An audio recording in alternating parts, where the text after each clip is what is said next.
আজকের গল্প চোরের বউ। দক্ষিণের খোলা জানালাটা দিয়ে চাঁদের আলো যেন ঝাঁপিয়ে আসছে ঘরের মধ্যে। আকাশে উঠেছে গোল থালার মতো উজ্জ্বল চাঁদ। মৃদুমন্দ বাতাসে গাছের পাতাগুলো নড়ছে।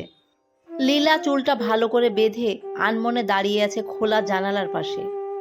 কোনো এক নাম না জানা রাত পাখি হঠাৎ নিজস্ব ভাষায় ডেকে উঠল। চমকে উঠল লীলা। তারপর একটা বাতি জ্বালিয়ে টিনের বাক্সের মধ্যে থাকা একটা খাতা পেন নিয়ে লিখতে বসলো সে। লেখাপড়া বলতে লীলা প্রাইমারি স্কুলের গণ্ডি পেরোয়নি। প্রাইমারি স্কুলে একবার ভালো ফল করার জন্য উপহার স্বরূপ লীলা পেয়েছিল একটা গল্পের বই। সেটা সে আজও যত্ন করে তুলে রেখেছে। পড়তে পড়তে গল্পগুলো মুখস্থ হয়ে গিয়েছে। কিন্তু মন খারাপের সময় লীলা ওই গল্পের বইটা নিয়েই বসে পড়ে এখনো। লীলার ইচ্ছে ছিল অনেক লেখাপড়া করার, কিন্তু সব সময় ইচ্ছে থাকলেই তো আর উপায় থাকে না। বাপ মাহারা লীলা কাকা কাকির কাছেই মানুষ। লীলার বাবা নেহাত কম কিছু ছিল না। একটা ছোট মুদির দোকান, 2 কামরার ঘর, কয়েক বিঘা জমি সবই ছিল।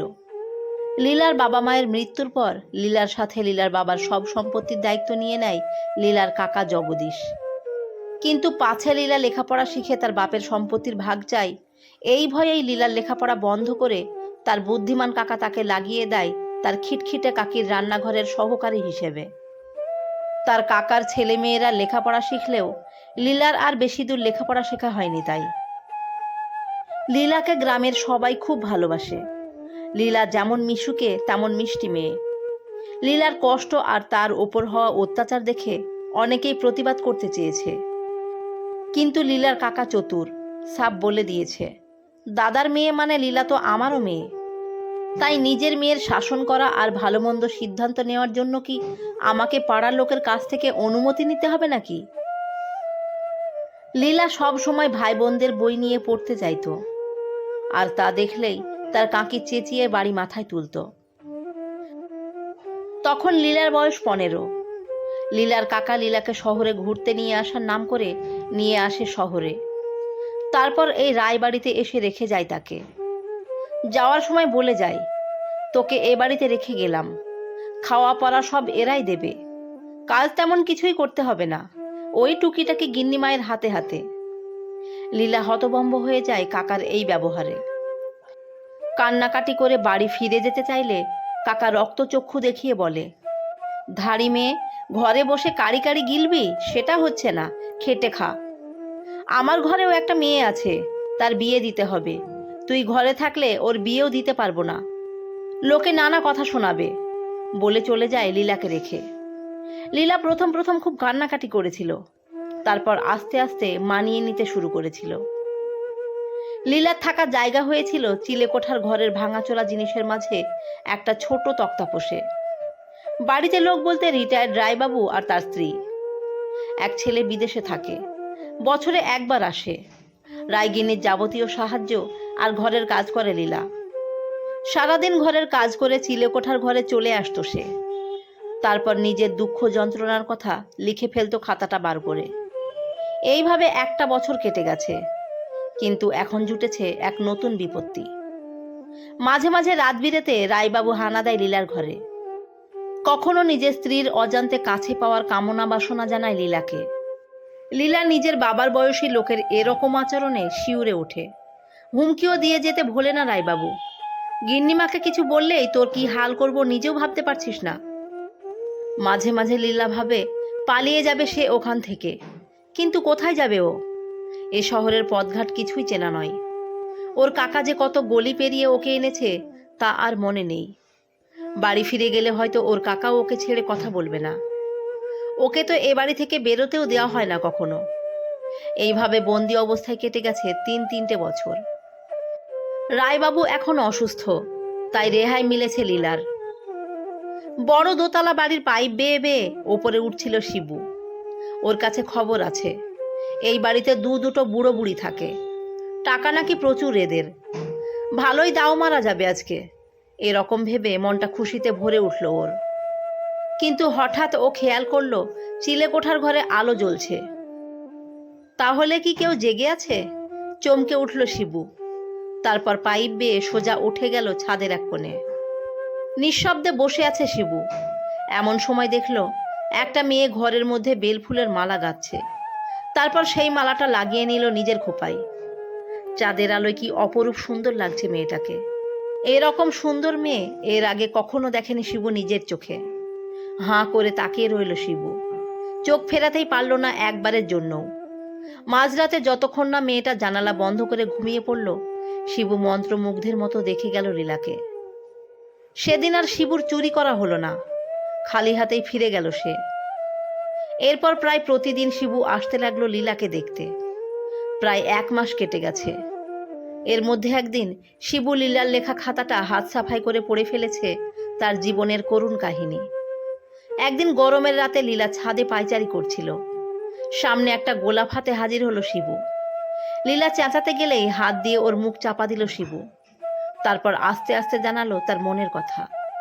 এরপর শিবু আসে, এসে গল্প করে লীলার সাথে।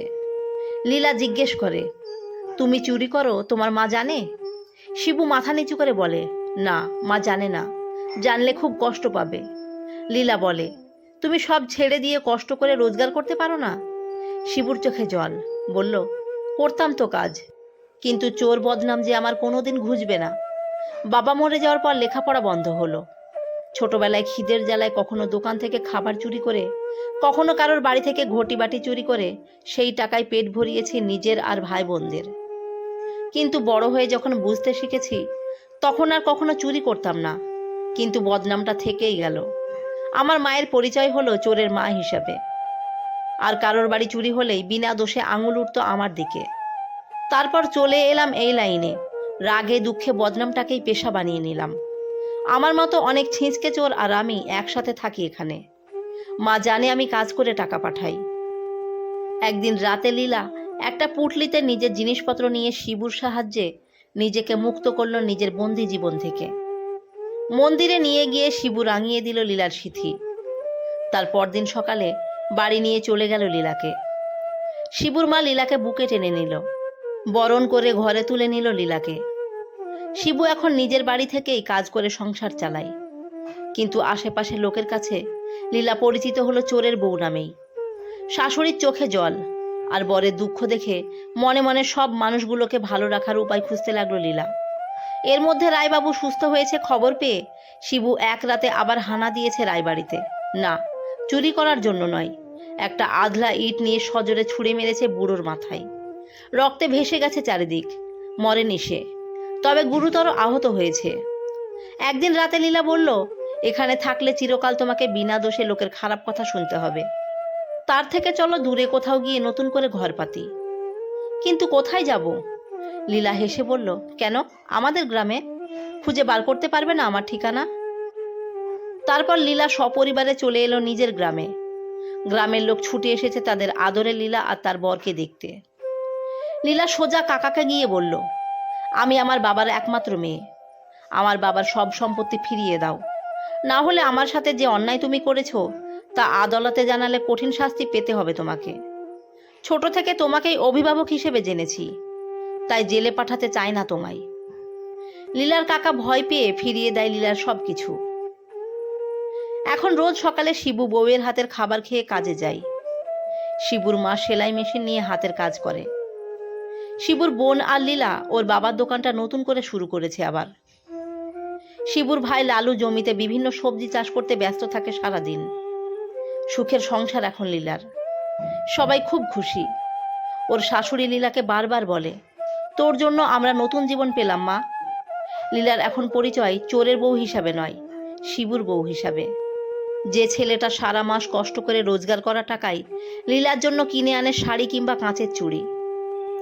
জ্যোৎস্না রাতে লীলার কোলে মাথা রেখে শুয়ে শিবু আপন মনে বলে, ভাগ্যিস সেদিন চুরি করতে ও বাড়িতে গেছিলাম, তাই তো পেরেছি এই সুন্দর মনটাকে চুরি করে নিজের কাছে রেখে দিতে। গল্পটি ভালো লেগে থাকলে সাবস্ক্রাইব করে পাশে থাকবেন এবং লাইক কমেন্ট শেয়ার করবেন। ধন্যবাদ সবাইকে।